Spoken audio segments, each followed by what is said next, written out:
Welcome, everybody, to the Sunset Flip Wrestling Podcast. Your home for all wrestling, everything wrestling. What's up, fellas? What's going on? Everything good. Henry, is What's that going a on? wireless? Is that a Bluetooth headset? Yeah, with a new Yankee fitted. Ah, yeah. How's that last parlay, baby? No, my man. We're getting into that. Baseball be cooking.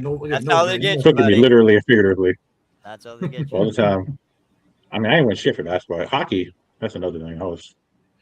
Spend me $1. That's what Sami Zayn feels after he lost the fucking belt to CM Punk on Monday night. It's over. Let's get right into it. We sort of predicted that. I mean, we didn't predict it like that, but we did predict it. Well, I mean, all right, listen, for those fans, you should have known this was coming. So, yep, after, 9 days, Sami Zayn was supposed to face Cody Rhodes, but Cody Rhodes was attacked by Gunther. They need to give him 10 days. Yeah. Nope. Cody Rhodes was attacked by Gunther in the beginning of the show, thus not being medically cleared. So the whole night, Adam Pearce was trying to look for a replacement until Nick Aldis said that he made a call and he found a replacement. And who else? The hometown hero, CM Punk. Who would have seen that coming in Chicago? Yeah, who would have? I mean, with the whole arena, I don't remember that. I just don't the remember whole who it arena was. screaming his name. Yeah. What if it was anybody else in Chicago? When they wanted The Rock to come out and Jinder Mahal came out? You mean like that? Oh my God! Oh, imagine a return Jinder Mahal gets booed out the city over frustrations. One of Danhausen's they booed. Even I think they were getting manhandled too. I don't know. It was interesting. That's just what was better, Sami Zayn's run or that the way the night became, or Rey Mysterio's run when Cena took him out 2 hours into the show to be champ. I will say this: as long as there's an end game and this turns Sami into a great villain arc, I'm okay with it because you have a setup to have a great villain arc here with Sami. Because of this. I personally think, I think Sami Zayn. What's going to happen with Sami Zayn is I think this is going to draw him back to that Bloodline saga. But that's just me. That wouldn't be bad. Does it feel like the Bloodline is gonna be healed? Like I know right now they are teetering between face. They're like teetering between face and heel, but I feel like they've been slowly slow burn of the heel turn coming for all of them. No, they feel heel. And I think and I feel like not only getting Sami back into it, like we talked about this in previous episodes, like it's just gonna be Zila. And then eventually you're going to just get the Survivor Series match, the Bloodline versus Team CM Punk or some shit like that. That's what's going to happen. Maybe, yeah, it might. But after there's history there because remember Roman and Cody would be 1A and 1B on that team. With the way they've been using, they both have issues with Roman. And the way they've been using LA Knight in the Bloodline thing, they better have him attached at this point. He'll be in it too. I'm gonna tell you this: that's probably going to be 1, 2, and 3 on the team if that happens. I'm gonna be honest with you. Hopefully, if that pans out, because didn't they stop burying MJ? Don't come around me with the title. Well, anyways, let's not talk about Survivor Series because we didn't know where they're holding it right now. So let's get back onto CM Punk winning. Obviously, we knew that. We called that. I think you called that, B, and Soto had a situation with that, and then I think Mitch mentioned something too. I think all three of you guys actually called that happening at some point. You can see it coming from a mile away. He wasn't going to make it. He wasn't going to make it, and if he did, the right call. They couldn't even give that man. They couldn't even give that man two hands like that, a handful. He had to get we knew what it was. Yeah, at least he's on the record books as a WWE champ. Yeah, we knew what it was. I mean, I don't know if this short title reign will cement a heel turn for Sami Zayn. I really don't know. It's true. It is going to happen. But I think feel like he should have had. He definitely should have had a longer run. I mean, 9 days. I think it fit its purpose personally. As really? long as the heel angle comes and he gets pissed at this, yes. If it's done right, yes. I think I know where this is going. Like the I feel like I know validation, where like he's I gonna should go. have been champion. Now Right, it's me like against the world. you took this from me, and yeah, it means Sammy comes in. Yeah. The payoff down the line will be Sammy will get the World Heavyweight Championship at some I don't point. know about that. I And don't think he's ever getting it back. it'll be a short reign again. It'll be a No, short reign again. I don't see him But ever Sammy will getting it talk back shit ever. because Sammy would be a Grand Slam champion if he gets the world title. He already So- is. Oh, you mean the other title? He is Grand Slam. Well, they consider that the world title. They consider both those titles the world title. So he already is Grand Slam champ. He is. They've But already according said to the he's new Grand record, which Slam he's champ. not. No, but no, not true. If you get one of the titles, world titles, you're Grand Slam. They are calling him Grand Slam champion. Quick question: what do you? How do you guys feel? Let's start with B. Mhm. How do you guys feel about CM Punk's return? Love it. It is what it is. CM Hogan, like, it's kind of hypocritical. Like, he bitched about it, and he's doing the exact same thing. But it is what it is. Love I'm it. gonna let B interject in that one. Nah, it's just love it. Like the Because WWE has so many holes. That's be a dude. It's like there's no decision making on who's going where. Everybody's tired of Cody. Everybody's I'm so tired tired of of Jay. Cody. Oh my god, they're making me really sick of Cody. Yeah, everybody they're mad at everybody. The logical answer 3 months ago was to put on give LA Knight a title shot. Thank you. Didn't do it. So LA Knight's gonna rot in catering. Sami Zayn might rot in catering. Kevin Owens, we don't know when he's gonna come back. He's back on TV, which is great. See, It's like they spike don't themselves. know. You have money in LA Knight, He's right? gonna That be you had it gone. for a year. And for whatever reason, whether it's that He's gonna be gone. Owens is gonna be gone a while. I don't think Owens is anywhere near return. whether it was the butchering that he was doing for like 3 months straight, that he's in the doghouse. Others If that's have done that. in Others have fact done is that, and they're something fine. that's valid. If not, he's gone. I think that he has a personal. They have a personal vendetta against. There's a him. personal vendetta. You think with LA Knight and WWE? Absolutely, yes. Could be. That's why they did him that way I don't know with about personal vendetta. what's that that backstage show? Unreal. Unreal. They blindsided him with that. They didn't even tell him. Yeah. Like I think there's something going on backstage we're not aware of. Yes. For whatever there's reason. always- Stands up for always- himself. They don't like that. There is always We'll call it backstage politics. We'll call it politics It's 100% in the business. Yeah. And LA Knight's not involved in any title picture.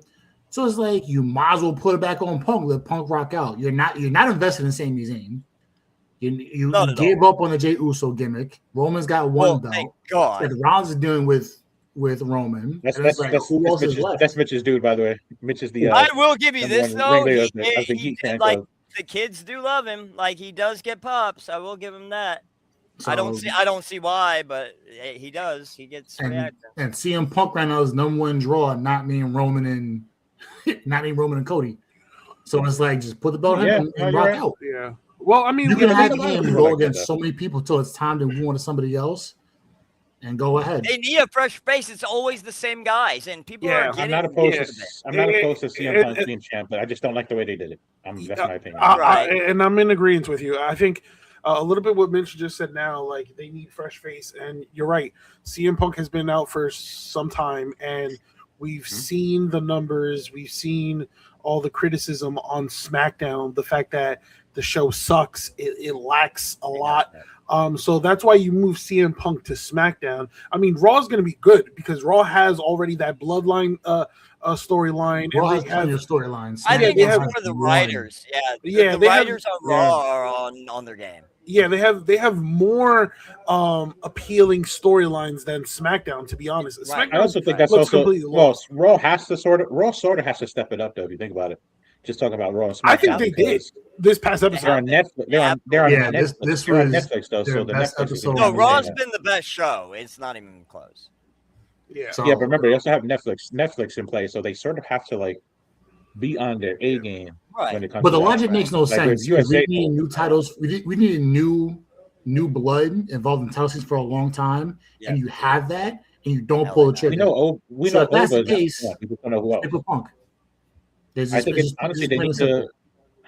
they need to start pushing Braun back up that card again and continue Oba's push. You talk about When- building the future. When are we getting Yeah, $50 Oba's a gonna minute get to there. get I this think- match? I think Oba is lined up for Mania. That's what I would do. I think I'm gonna tell you the truth. Mania next year is going to be Braun Breaker for the one championship, Oba Femi for another. Maybe that's fine. I don't So know. how Yeah, I mean, they're kind of they got to put the brakes on. They're so far behind. They're gonna start lining up. Unfortunately, they're just all gonna come up short. Maybe the one to defeat Roman is gonna be Obafemi. Oba. But right now you have Seth Rollins. The ruler. I don't think Seth Rollins is beating Roman. No, absolutely out of the not. way. I think next in line after Seth is going to be LA Knight. I don't think LA Knight's going to be Roman. So boom, push to the side. Then you got a guy like Braun Breaker who can, a one-on-one match with or a feud with Roman, like the Bloodline versus the Vision. That would be pretty appealing. Survivor Series. Or maybe the New Year's, Royal Rumble, the War Games, right? War and then I'm tired. Honestly, though, War Games needs to be one match. It's the concept is getting stale a little bit now. Sadly, it is, but they don't. King of the Ring. I personally love War Games because I love the War Games match. I just don't think that you need to have the Bloodline every single year. But they will.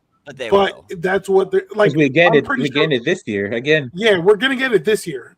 We're definitely getting it. I think like last year after CM Punk joined that Bloodline against what was it, the MFTs?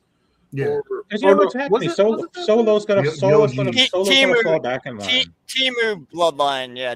That should have been the end of them, but I guess we're running it back. NFTs are gonna go basically with the Bloodline.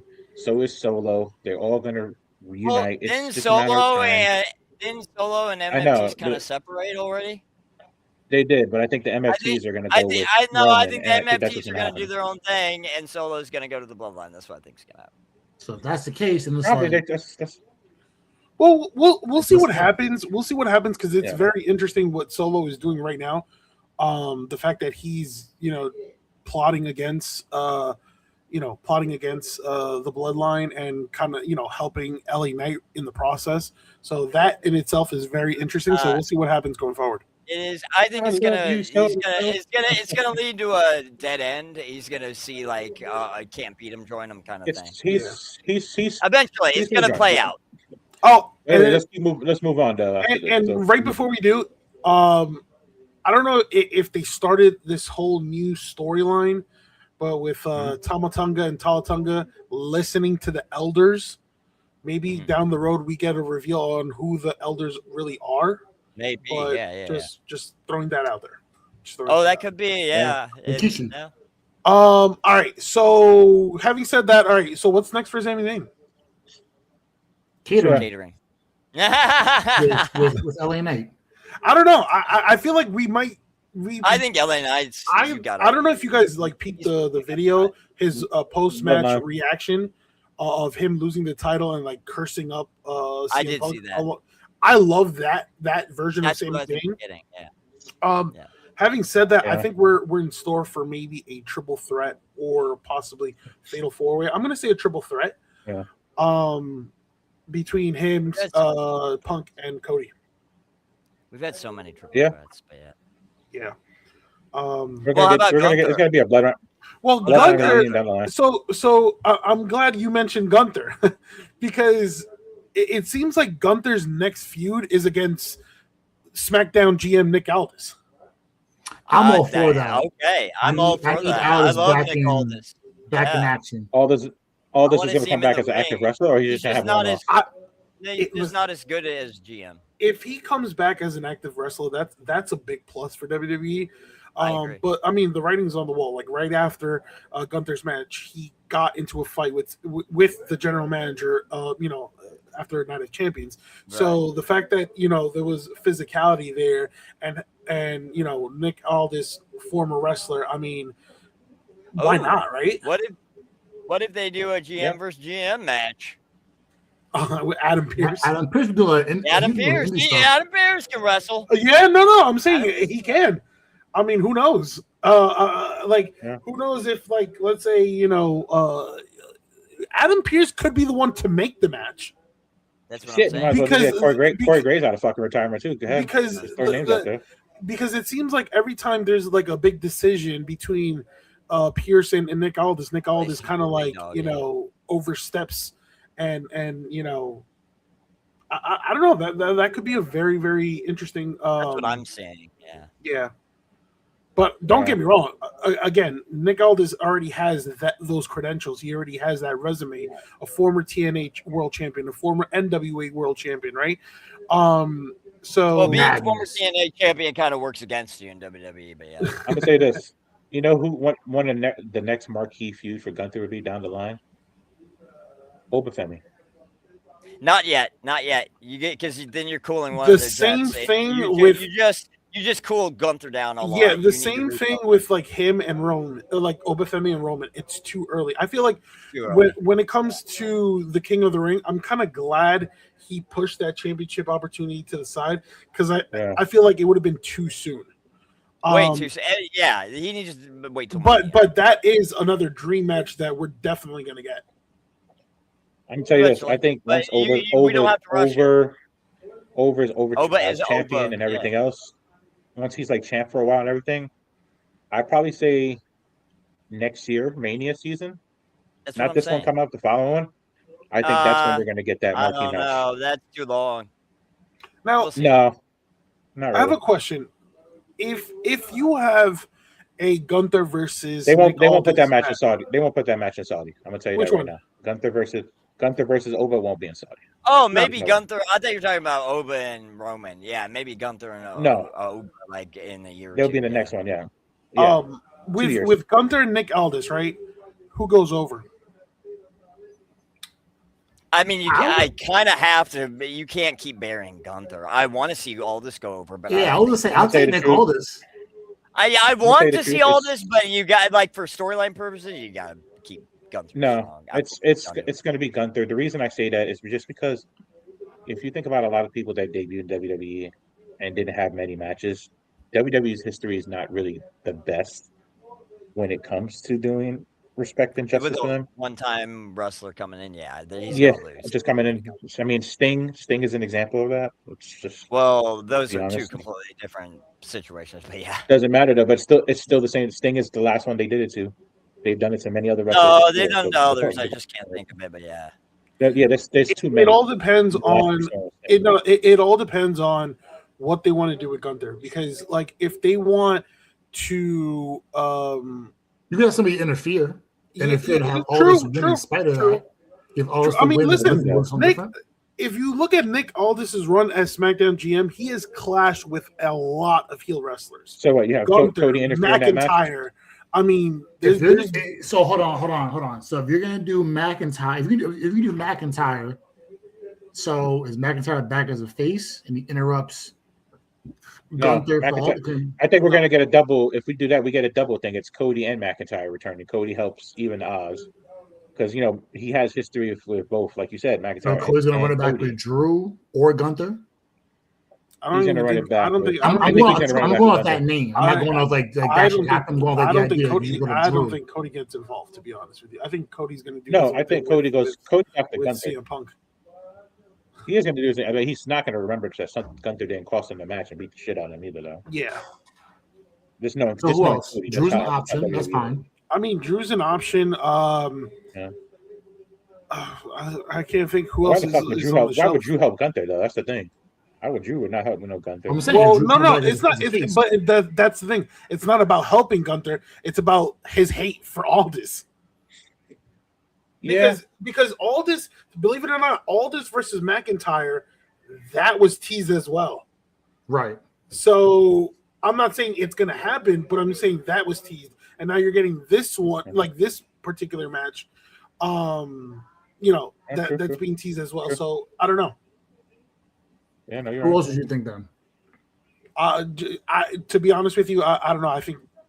I mean, McIntyre right now is shooting a movie, so I don't know if we'll even see him. But I mean, the biggest arguments or the biggest battles, verbal battles, or maybe even physical battles that Nick Aldis has had is with Gunther and Drew McIntyre. It probably makes sense to be. It's either going to be like you said, Nick Aldis, or it's going to be Cody Rhodes. I think that's basically. Yeah. The right end. I think there's no other one. It's 1A, 1B. There's no B, C. It's just 1A, 1B. Makes sense. Yeah, I mean, listen. If that match were to happen, There's no doubt in my mind that I think Gunther should win, right? Because you want to keep Gunther as, you know, this hated heel, like the top one of or even the top heel in the company, right? But maybe if you have like we haven't seen Nick Aldis in the wrestling ring in a while, right?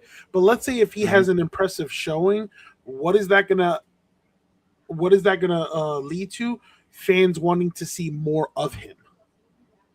So if he has a strong effort in a loss against Gunther, then hey, they might push him to be like this underdog babyface, and he's no longer the general manager of SmackDown, and then you just take it on from there. So I don't know. That's how I would probably book it, but I don't know. I think and then you look for, you know, somebody to take over as general manager of SmackDown. So you putting your hat in the ring? Huh? You putting your hat in the ring now? Like, yeah, I'm in. Yeah. Facts. All right. So let's go back to Monday Night Raw, in which we saw I don't know if it's shocking, you know, a lot of people were like shocked, but I mean, you should have seen him coming for months and months and months of teases. And that's Maxine Dupree turning heel, seemingly joining the Vision just when the Street Profits were I guess they were about to retain. I mean, D'Angelo Dawkins had what was it, the brass knuckles, and he was about to strike Theory until Maxine Dupree came in, gave Dawkins a low blow, and just like that, Theory and Braun Breaker are once again tag team champions. Crazy work, right? Crazy. Yeah, we had two transitional champions in one night. Awesome. Yeah. No, crazy. Good job. Crazy, but needed. I actually love this. I think for the Vision, it was getting a little, I'm not going to say stale. It was dying. But it was dying because, again, there all these injuries that are surrounding the group. Like Brunson Reed, we don't know when he's coming back. Yes, Logan Paul does make appearances, but he's also injured. So you're banking on Theory and Breaker, and Breaker just came back from a feud with Seth Rollins. So you basically had Theory. Somebody said on Twitter that when you put someone goes, you have a bad bitch on your side, you're on your last legs, buddy. And someone goes, insert Miz and Maurice, and someone goes, exactly. It was the last time Miz was relevant. Jesus Christ. If this doesn't work, and they don't find a way to get Maxine back to Zawa Otis and eventually Chad Gable, and it just does, and it falls flat for the Vision, we're done with Austin Theory.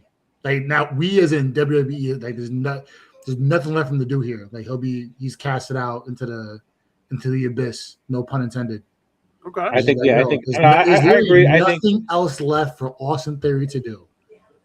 No, I mean, no, you're right. Like I think creatively, like they've tried so many different things with him, and it's just nothing has really been able to get him like over that next like threshold that he's capable of.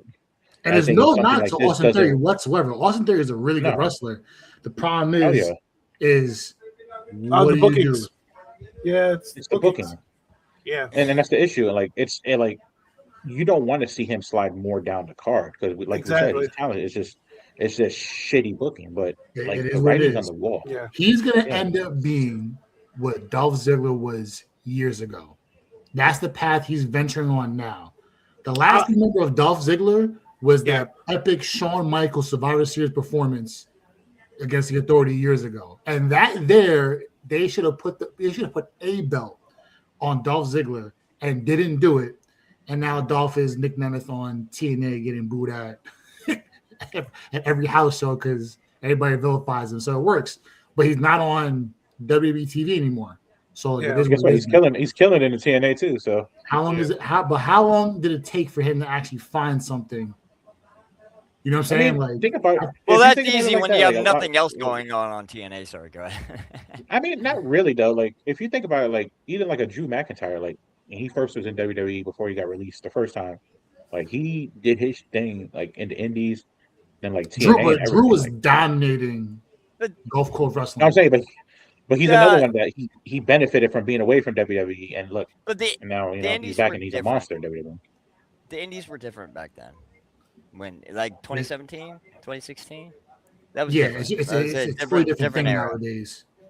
Yeah, he has to go to TNA. He has to go to New Japan. He has to go to some quality brand and just work and just. I'm gonna be honest. TNA's dead, dude. TNA's dead. You think so? Yeah, so people are being released or asking for their releases left and right. The same people they have, they're tired out. They're just cramming them down everyone's throat. I don't like the current product. A friend was at a house show. I think going in a great time. I think teaming with WWE's actually really hurt them. Me and Soto went to the one where they had the Hammerstein Ballroom years ago. Oh, that was a great show. Yeah. Fantastic show. Well, what was it? The ending. So we saw Dixie Carter go through the table with the Dudleys. That was great. Oh, yeah, that was the good times. And here's the thing: we had fucking great seats. We were like front row and shit. That was the Hammerstein's not that big of a room. Yeah. No, we had great seats though. Like it was fantastic. Like we could literally that was a classic. Anywhere you sat, the Hammerstein Ballroom. I was gonna say they're all good seats. Exactly. Yeah, they're all good seats. But back to the topic, I feel like this was the best thing for Theory, for the Vision, for Maxine Dupree. I mean, I think Maxine Dupree was in a situation where she couldn't win. The fact that I feel like she was the victim. I feel like it happened fast though. Like we know they planted the season. No, it didn't. They teased it, and here you got to think. Listen, like the fact that she was inserted into a program of Becky Lynch and AJ Lee, which caused her to lose all types of momentum. Like Maxine Dupree is actually a good natural babyface. She has that. But now turning into this like darker Maxine, I think we'll see. I think the first night turning heel, I think it was a tremendous success. We'll see what happens going forward, right? We need to see a different side of Bragger. But I don't like the fact that people's like, oh, this is giving me Liv 2.0. I think this is way different. I think this is completely different. Yeah, you get a chance to see Maxine in a environment that allows her to grow. Yeah, right. So but she wasn't getting that. She has to pick Paul Heyman's brain. Working. Yeah, she gets to pick Paul Heyman's brain. That's right. And not only that, like, she will grow from this. I think the whole, they try to make her grow with, her pairing up with Natty and then Natty turning on her. I thought in the beginning it was a good idea, but it just didn't pan out, right? They didn't execute because they didn't execute it properly. So the fact that you had Dupree leave with the Vision in their vehicle, and then there's a shot of Otis and Tozawa, obviously concerned and confused, right? I think that's perfect because fans, all right, they're not the biggest names, but fans still support Otis and Tozawa, right? But now with this heel Maxine, you can capitalize on that and kind of like have them, have her stick it to them. Like, oh, look, I found success with the Vision instead of with you guys, I agree with Soto completely. Yeah. So, it's crazy though. Like, I'm just thinking of something. Like, I feel like with Chad Gable, I'm just throwing this out because it has to do with Maxine Dupree too. I feel like they're going down that route they had with Karrion Kross. Remember where like Kross was like changing characters from like heel to face and shit like that. I feel like recently, like if you look at the stretch of like who he's feuded with, because we all know he was El Grande Americano, right?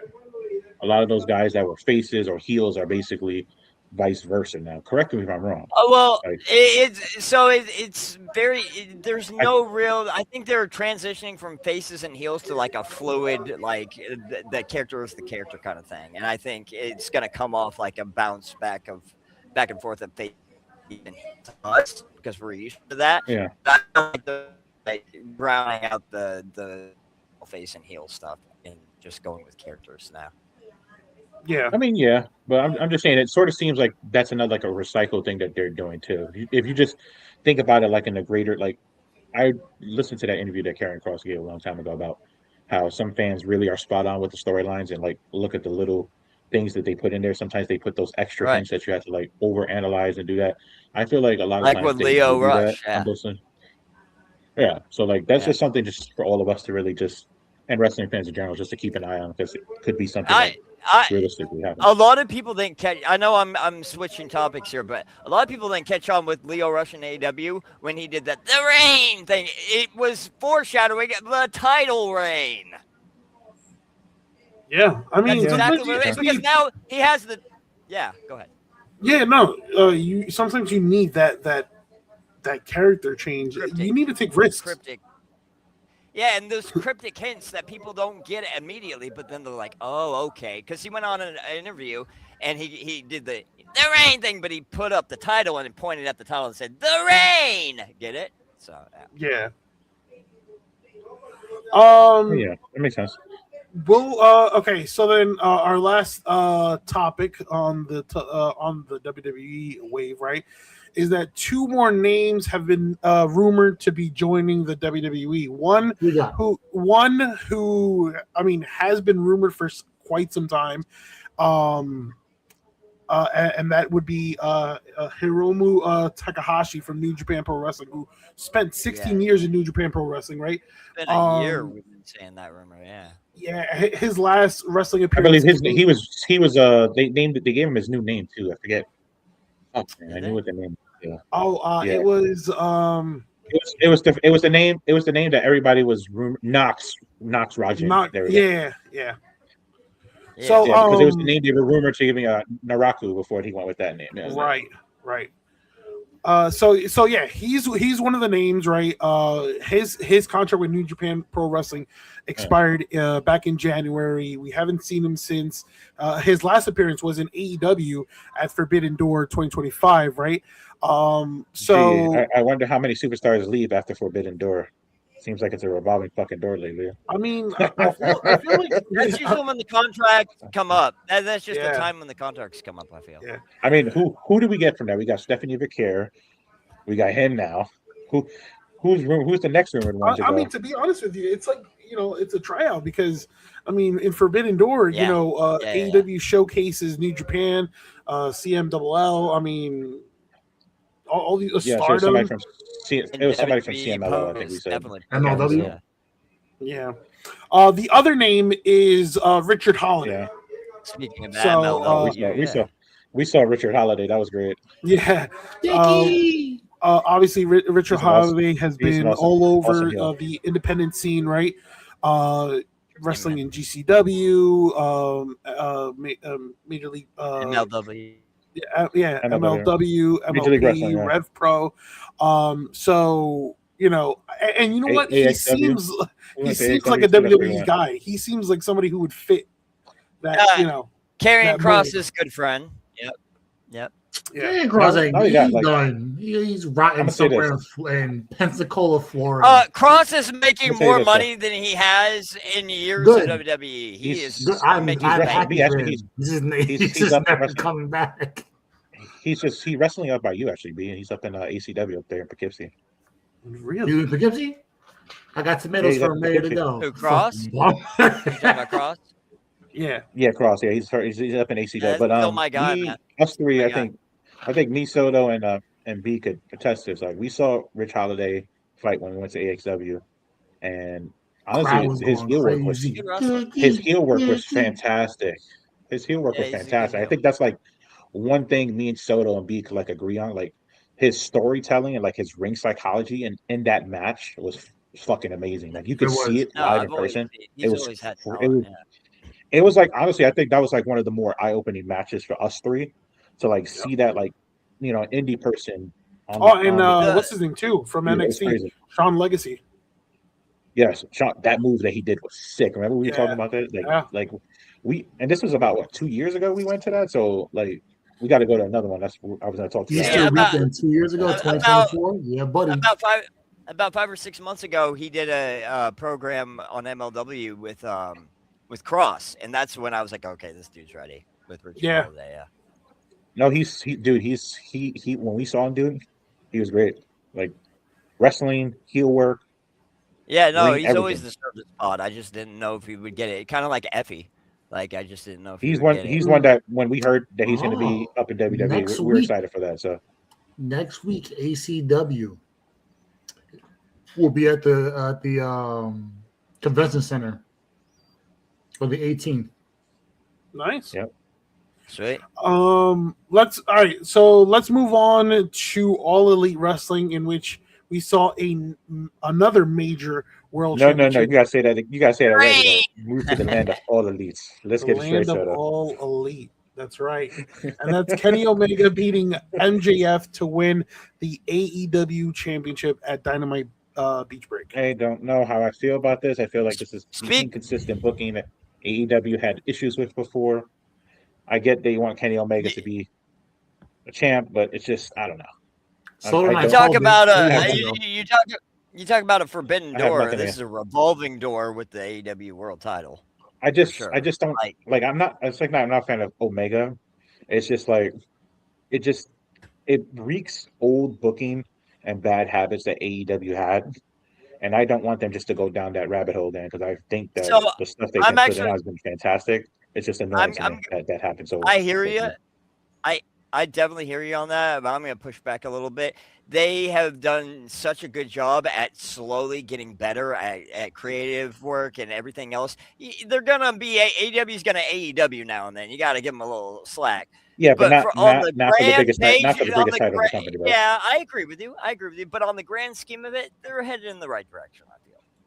I mean, yeah, but you can't. I get that, and I'm going to push back on that. I get that take. That's absolutely correct. It's like a smaller title, but this is the marquee title. Like, no, I agree on that. I agree with you on that. I'm just like, saying, I don't think that's be stuck in their ways in certain ways. I'm just a little, confused with what they're trying to do here.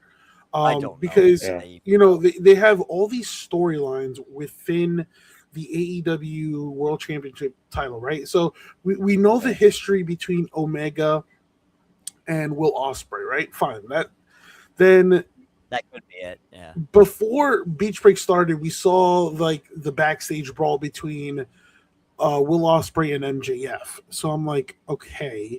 Then you got Will Ospreay with Moxley and Omega trying to warn him about his involvement with the Death Riders. I don't know. It's just like a whole at one point I was like, all right, are they doing the Fatal 4-Way? I don't know. I think they had too many stories. I think they had too many stories going on, and I think they're trying to conclude a bunch of them too quickly. And I think like Mitch said, they've had some good work, and here and there they're bound to fuck up, but I don't think their fuck up should be on the main. It should never be on your bigger titles. I think if they're your lower card mid-type titles, people are gonna be like, okay, yeah, it's shitty booking, but they're not gonna be upset. But when you piss off wrestling fans like ourselves and other fans and different things like that with, oh well, we'll put him as a champion, blah blah blah, with no build and not concluding all the other stories. That's where we sort of get angry. Yeah, no, I think the loss of everything is really. Yeah, I think this Omega victor was kind of forced. And I think the biggest mistake they did was put that champion. I mean oh my god, the fact that if Omega lost, he would never he would stipulation. There you go, stipulation. Sorry, that stipulation kind of messed this whole thing up because I would have been fine with MJF beating Omega, right? If the stipulation wasn't, and then you move on and you build MJF versus Will Ospreay, which is your number one heel in the company who's champion against Will Ospreay, who arguably right now is the number one face of the company, right? So not arguably, he is in fact the de facto number one. But then I think they're going based off of we need the biggest names for this AEW World Championship. Let's do Omega versus Ospreay, which no doubt it would be match of the night, right? But where does that leave MJF? So I think we're heading maybe towards a triple threat match. I could be wrong. I think last week or the week before on the episode, I said maybe it leads to a fatal 4-way between MJF, Ospreay, Omega, and maybe Mox. But I just think right now it seems like a triple threat match because you have Omega who's champion. We're gonna get another 6-star match, aren't we? Yes. Yeah. Who's rating it? You know who's rated it. I gotta hear it. I gotta hear it. Good. Boy, Dave Meltzer. Meltzer. So they're definitely getting 7 stars.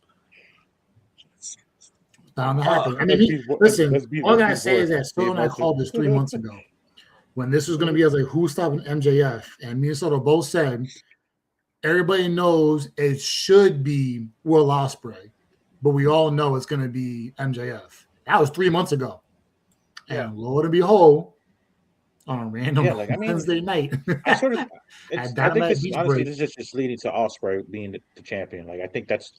That's when Ospreay came back, right? And we saw not a darker, but we saw a more aggressive, a more offensive Ospreay. And then especially under the Death Rider's wing, I was like, all right, cool. They're gearing up for Ospreay to become AEW World Champion. But like having Omega win the championship. And I was cool with Ospreay beating MJF for it, but then I don't know. That's one thing. Hello? Yeah, it's very confusing to me. I'm doing my podcast right now. Yeah, it's very confusing. I'll call you right after. Oh, calls. Are we making calls now? I see it happening. So yeah, no. So Ospreay is in a situation where, the devil is Moxley and the angel is Omega. But right now, it's the fact that he has to face the angel, right, for the AEW World Championship. And again, I don't know where you leave MJF. So I'm thinking it's a triple threat match, but we'll see. We'll see what happens. Who cares? Give me as long as Ospreay wins the belt by year's end, we're good. He will. He's winning the championship at what is it? All in or whatever. Is it all in or all out? I'm sorry. Was the Wembley? Yeah. That's all in. All in. Yeah, he's definitely winning. Let's go on to some contract news. So Jack Perry finally re-signs with AEW.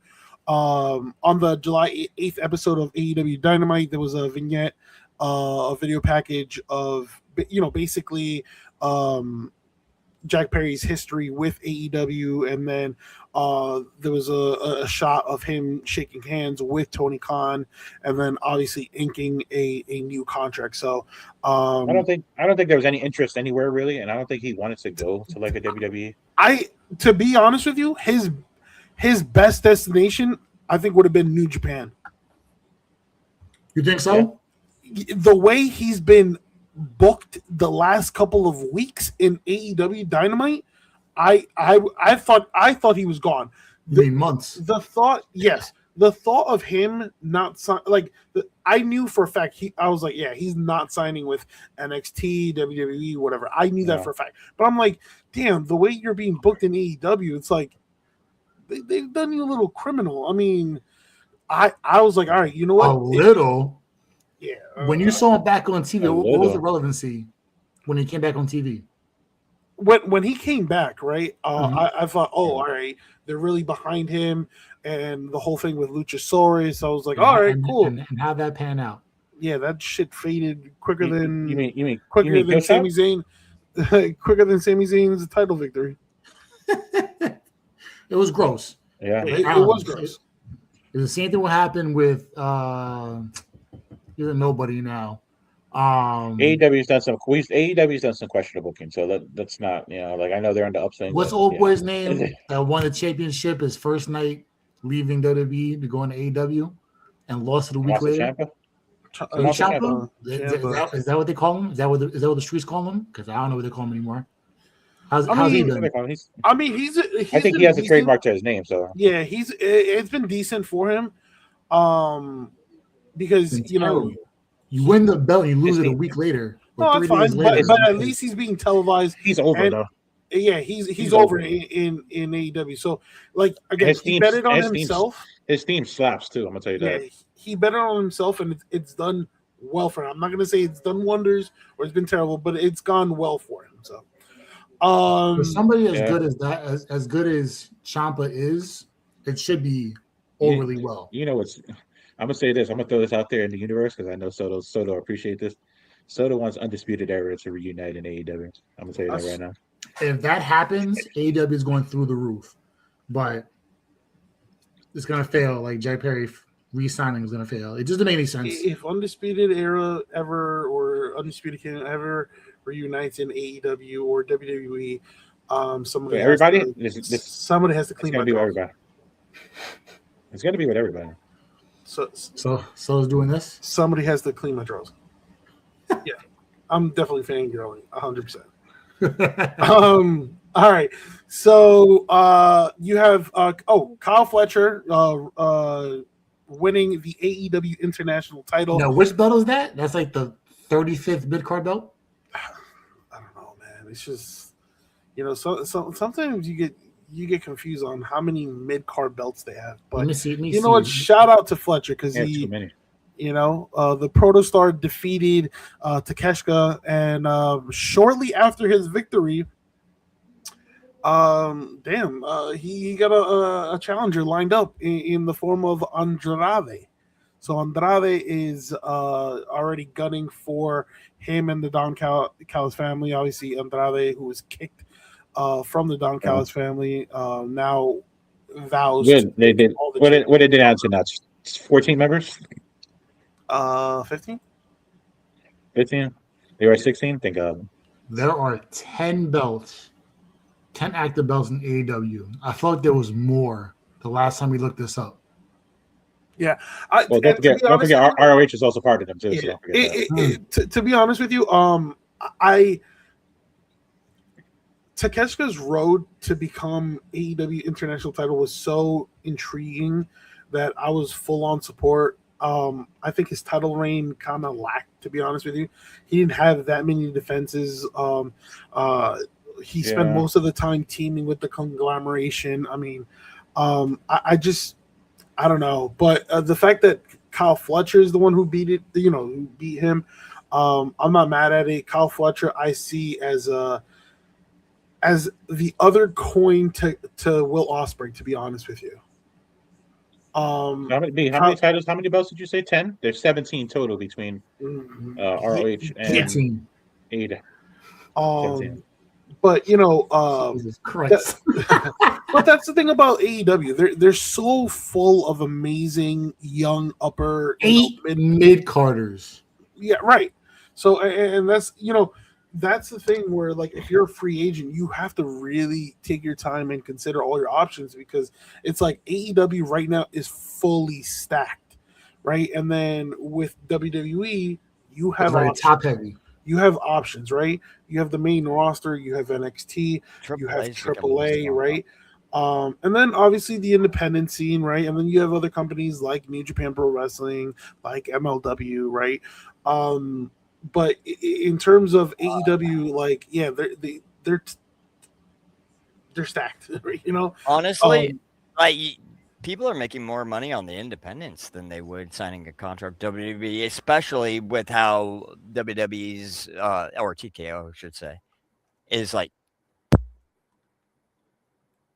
You have more anti-WWE and anti-AEW fans in totality than you do WWE fans or AEW fans.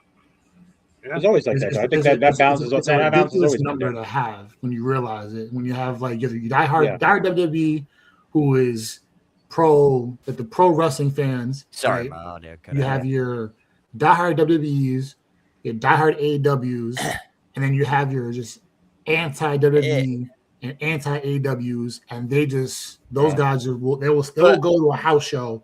An independent house show for like $50 to go crazy for 4 hours and go spend $200 to go watch the best wrestling possible. And the independents are more monetarily feasible to independent wrestlers right now, especially with TKO scaling contracts back.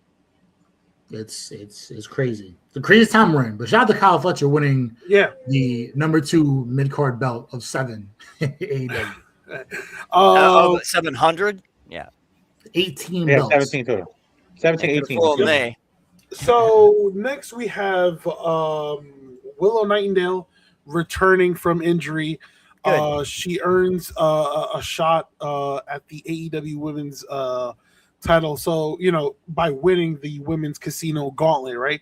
So now she is going on to face Tekla at AEW Redemption, right? With the women coming, or she's losing this? She's losing. She's losing because the end goal here is Tekla versus Mercedes. You don't take the belt off Tekla right now. She's red hot. I know that, but I think her time is up with Mercedes. Yeah, maybe because hot shot Mercedes. Yeah, and you know what? Mercedes Hogan. Unfortunate. And you know what? It seems like obviously. Yeah. So you said CM Hogan and then fucking Mercedes Hogan. Hulk Monet is the number one Hulk doppelganger in wrestling today. You say AEW stacked? It's stacked enough with her ego alone. Yeah. So yeah, I mean, I love the fact that Willow's back. Well, did they have vignettes for her? So I mean, we knew he was coming. We just Yeah, unfortunately, she's not going to defeat Tekla. I mean, that's going to be for Mercedes. I mean, even though Tekla has the backup support of Sky Blue and Julia Hart, however, if you tune into AEW Dynamite, it may seem like Mercedes Moné has backup of her own. And her backup is no joke. It consists of the tag team champions of Lena Cross and Megan Payne. What if Bayley comes back as backup? So, speaking of Bayley, yep. It's only a matter of time. Call me the transition king. To be honest with you, I really see Bayley playing out this last feud with Lyra. Put her over and then just walk. And exactly. Yeah, exactly. But then when time comes, sure. So I don't know with her. Like before, it was a maybe not. We thought she. Soto thought it was going to be like a regular, fallback role, put people over, make a title scene look really good, and then just the more you see Mercedes Moné tease the idea of her being AEW just because having a title match, and the more you see how she's being done in WWE, it's a matter of time. She's gone. So what teases are we talking about? Well, the fact that on June 29th in her Instagram story, Mercedes put signed collectibles of of Bayley, and then I think a card of Eddie Guerrero, and then she also put like a photo of like a matchup photo of Mercedes Moné versus Bayley at AEW Wrestle Dream in October 2026. Now, that could only definitely mean Moné trying to work with the fans, but I think there's a really strong possibility that Bayley could be working on her release. When there's smoke, there's fire, right? Yeah. That's something. She hasn't signed. She hasn't re-signed yet, so I think. Yeah, and then last year, in an interview with Chris Van Fleet, she did say, which was back in April, she said she had a year and a half left. So if you do the time, it's her contract is ending up pretty soon. I say by the end of this year. Yeah, and not to mention with TKO, like look how they've been moving all the like now at the fanfare, like the mentors in the backstage. Sheamus being the latest one. Yeah. Who wants to, and Sheamus and Bayley are actually very close. That's been noted on Sheamus's run there. He used to do workouts and record like, oh, what's your workout for the day? And this, that, and the third. And like showing everybody the backstage of how the wrestlers do their thing. And Bayley was a big influence. Like she had a big input on that and big like, I don't say interpretation, but like she was heavily involved with that. She enjoyed that. She was in a lot of videos. And you can tell she was she was mentored by Sheamus a great deal throughout her time there. And it's like, well, he's gone. Who knows? I to be honest with you, like, I am one. I would love to see Bayley more in WWE programming, right? No matter what the feud is, right? As long as they utilize her, because you're getting more Natalia viewers right now. But TKO though. TKO, like once they see you hit a certain age, it's like I don't know. I don't know. I just don't like the way, TKO handles older wrestlers' contracts. So that's what makes me worry about Bayley, right? But who knows? Maybe Mercedes is helping Bayley get a bigger contract, right? By expressing a future feud between both of them, right? You're having kind of like WWE up their bid, like start a bidding war between AEW and WWE for her services. And I think Tony Khan don't care. He'll pay whatever dollar it is to get somebody. Yeah, and I think if she were to go to AEW, she would kill it. Yeah, especially in that division. I mean, I think we'll see what happens with it. Like, I think it's more of like if we see her go to AEW, that's just going to confirm that a lot of wrestlers in WWE refuse to take that pay cut that's been rumored, and that would just basically show that she's another one. Obviously, we know the New Day was one. Sheamus refused. So we haven't seen any on the women's side it happen for yet, but Bayley might be the first one to say, I didn't take the pay cut. Yeah. So, I mean, listen, we'll see what happens. And that would be a huge loss for them, too, because, she has her wrestling school that's highly successful. Yeah, and that's the thing. Be a big loss for them. And that's the thing, because Bayley has all the makings to be what, people call a WWE lifer. The same thing that we thought with the New Day, the same thing we thought with Sheamus, and they recently got the boot, right? A lot of or not the boot. They recently chose not to re-sign with WWE, knowing that there's other options available. Losing Bayley. And I respect them for it if they're going to have to lose a lot of money. Losing Bayley would be huge because. Even all the talent that's currently in the locker room, they speak highly of Bayley and how she's this veteran presence, right? So we'll see what happens. I mean, listen, Bayley is 37 years old, but she still has a lot in the tank. A lot of mileage. Yeah. What is WWE's cutoff age now? They don't really say what it is, but I don't know because I mean we're talking right now, and Charlotte is 40. Charlotte is 40, still, wrestling at a very, very high level and feuding with top, Do you think her situation is kind of like a nepotism situation? Like just the love for Ric Flair? Because you haven't seen her involved in a big scene. I don't know. That's a very good question, though. I don't want to say I don't want to say her career is based on nepotism, but the duration that she's been on now, if she retired today, she's a Hall of Fame. She's walking for the Hall of Fame, no question about it.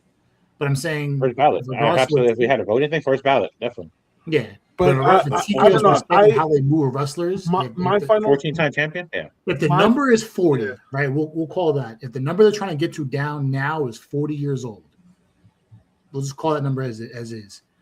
Who stays, or who's gone, and who's surpassing that number now? I have a number in my head. I heard. I don't remember if it was true. But I believe the cutoff was 42 to 44. So we'll put that 44 then. We'll expand that. 44. How many wrestlers do you see now at this rate will get to 44 years old? No, I think there's going to be a few. It's just that the problem is TKO.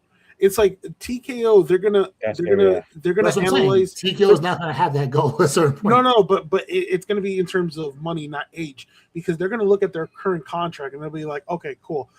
You're making, let's say, 400. Let's just say let's just say eight. So right now, 800,000. Let's just say 800,000, right? Yeah. And then it'll be like, all right, let's send you an offer, and that offer is going to be like 400,000 or 500,000, similar to what they did with Sheamus.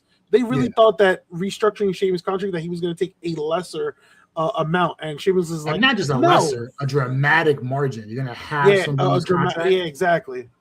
So, and I think the fact that who's got more lore in WWE, Sheamus or Charlotte? Just in the situation here itself. Who's got more allure, Sheamus or Bayley? R-Truth or Bayley? The people that they're trying to push out as is, right? You know what I'm saying? Like, it's a thin line. They're going to say, like, we're good here. But no, I just think, I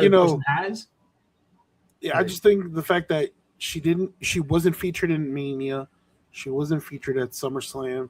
She wasn't featured at Survivor Series, right? And other PLEs, right?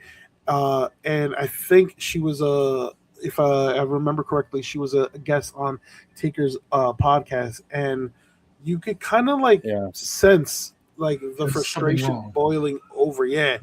And I don't blame her. She's 37 and Bianca's the same. Her and Bianca are basically the same age. I don't blame her. So we'll see. And I'm gonna say this, like we're thinking like just think about like we're talking about the oldest wrestler. So you're talking about R-Truth right now is 52. Rey Mysterio R-Truth is such a big pull fan wise. CM Punk is 47 or in 46. Money wise. AJ was 48. Sheamus like 47. So like I mean, who's 48? There's Sheamus. Sheamus is done. Yeah. Who was 47? Who else is 47? The guy you said after Sheamus. Well, the person who said after Sheamus. Sheamus. There's AJ Styles retired about 48. Randy Orton's 46, 47 too. Huge money pull. So yeah, that's basically it for like the top tier guys that are still like, you know. The ones you're not taking money from. The money in itself. Like million. If you give Orton $1 million, that money will come back to you so quickly. Yeah. But you keep going down the card now and see like whoever's getting canned. Yeah. It would probably be anybody in their 40s. Right. Like that is not over.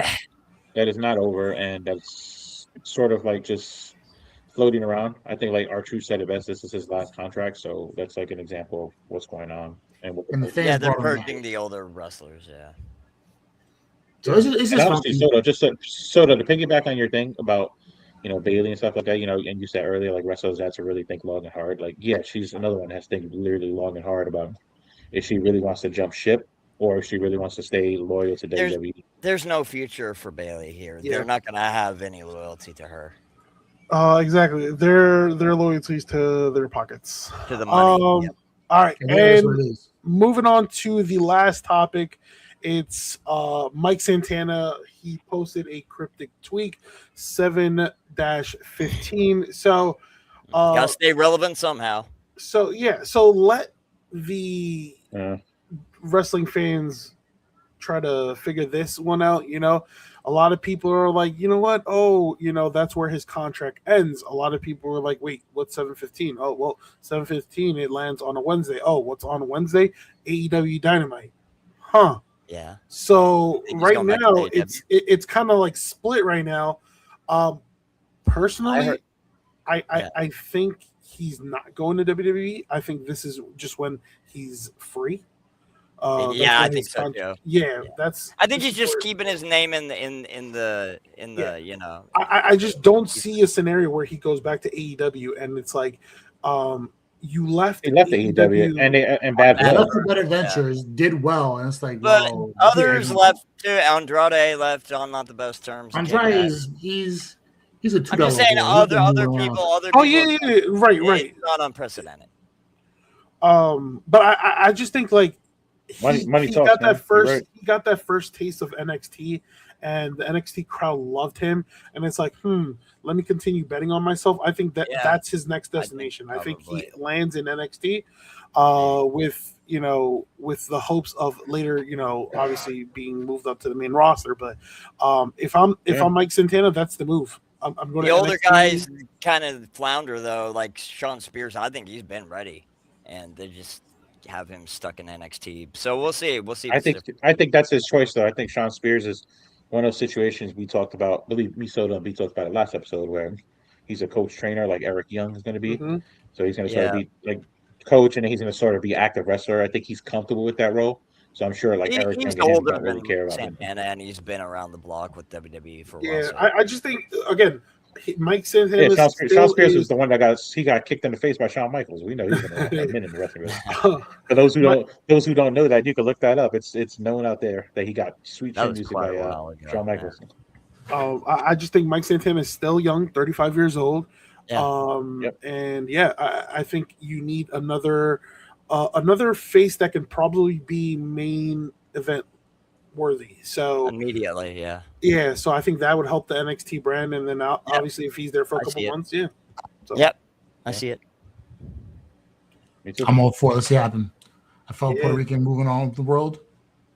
That's all I want to hear. That's all I want to hear. That's all I want to see. Hey, maybe who knows? Maybe I'm not saying tag team, but maybe he does a faction with Damian Priest. Makes sense.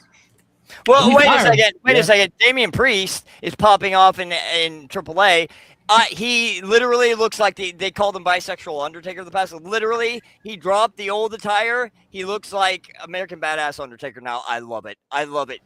Yeah, I love the move. I love the move for Priest. I mean, I think he immediately popped off on the mic. I think him and R-Truth need to drop those tag team titles to the Viking Raiders and an actual tag Priest team. got nothing. And I want to see this new Damian Priest. I'm so sick of the old WWE. I'm gonna tell you this. We already said this last episode too, Mitch.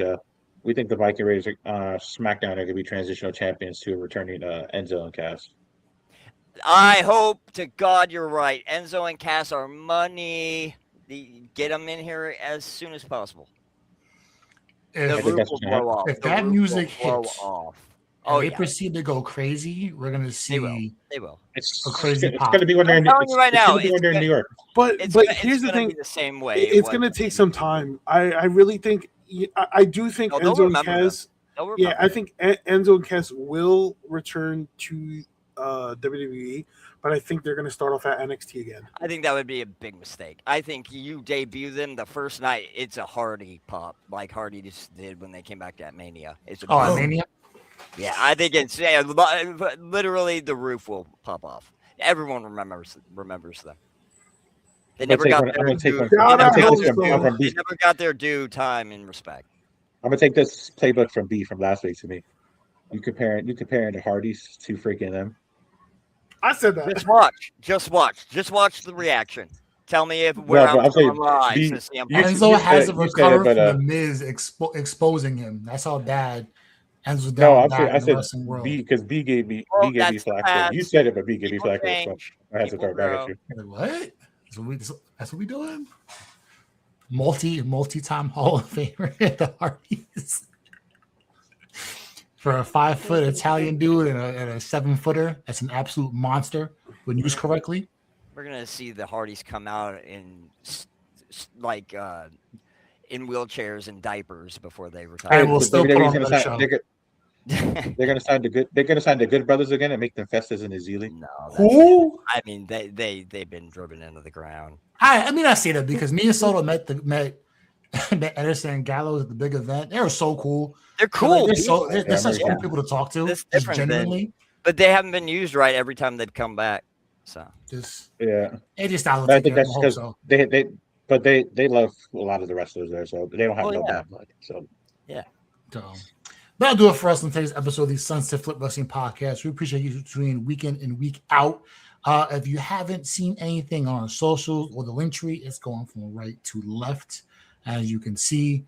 Check it on our socials, everything on there. You catch us live on Twitter, Twitch, YouTube, IG, you name it, we're on it. If you can't catch the lives, the video playback is on YouTube. You can catch all the highlights on our socials. You can't catch the audios. You can catch them on any platform you have for your stream, for your podcast, which includes Apple, Spotify, and Google Podcasts. You name it, we're on it. When Henry catches in that $5 of 50K parlay, we'll be on Westwood one day. You heard us right next to Broken Skull Radio or Bust Up Radio, all of them. The Chris Jericho Show, we'll be next to them too. Put it out there. Put it out one day. Yeah. But until then, we'll catch you guys next week. All right, peace, everyone. Later, man. Thanks for tuning in.